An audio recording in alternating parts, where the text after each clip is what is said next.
Have you ever noticed how some hotels seem to skip a floor? You get in the elevator, press the button for your floor, and as the numbers light up, you see it go from 12 straight to 14. Where did floor 13 go?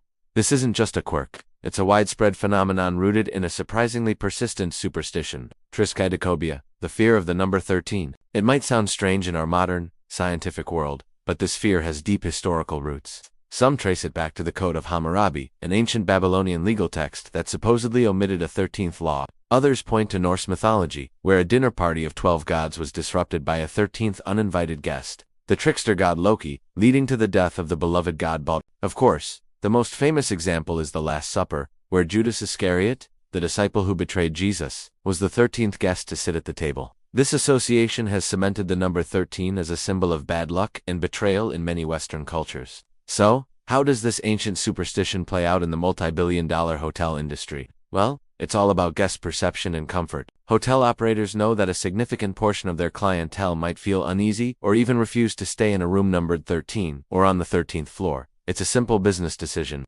Why risk having a floor or a set of rooms that are perpetually difficult to book?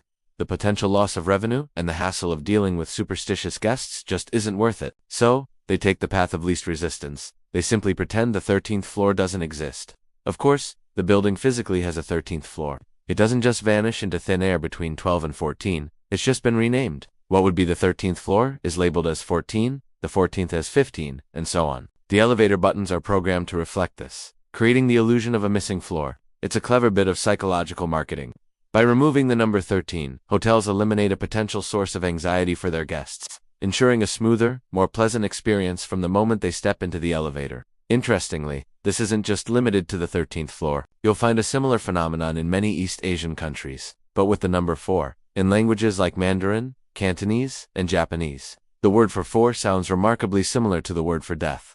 This is called tetraphobia. As a result, many hotels and residential buildings in these regions will skip the 4th floor, as well as any other floor containing the number 4, like 14, 24, and so on. In some buildings you might even see floors labeled 3A and 3B to avoid the dreaded number. It's a fascinating example of how cultural beliefs shape our physical environment. The same logic applies to room numbers. A hotel might have room 1212 and then jump straight to 1214, completely skipping room 1213, or they might get creative and label the room something else, like the Penthouse Junior or Terrace Suite, giving it a special name to avoid the unlucky number. It's all about managing perceptions.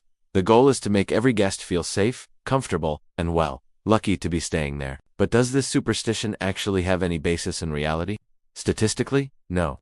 There is no evidence to suggest that staying on the 13th floor is any more dangerous than staying on any other floor. A study conducted by the Dutch Center for Insurance Statistics actually found that Friday the 13th tends to have fewer accidents, fires, and thefts reported. Why? Because people who are superstitious are often more cautious on that day, leading to fewer incidents. It's a classic self-altering prophecy. The fear of bad luck makes people more careful, which in turn leads to better outcomes. So, the next time you're in a hotel and notice a missing floor, you'll know why. It's not a glitch in the Matrix or a secret floor for spies. It's a nod to a centuries-old superstition that continues to influence modern architecture and business practices.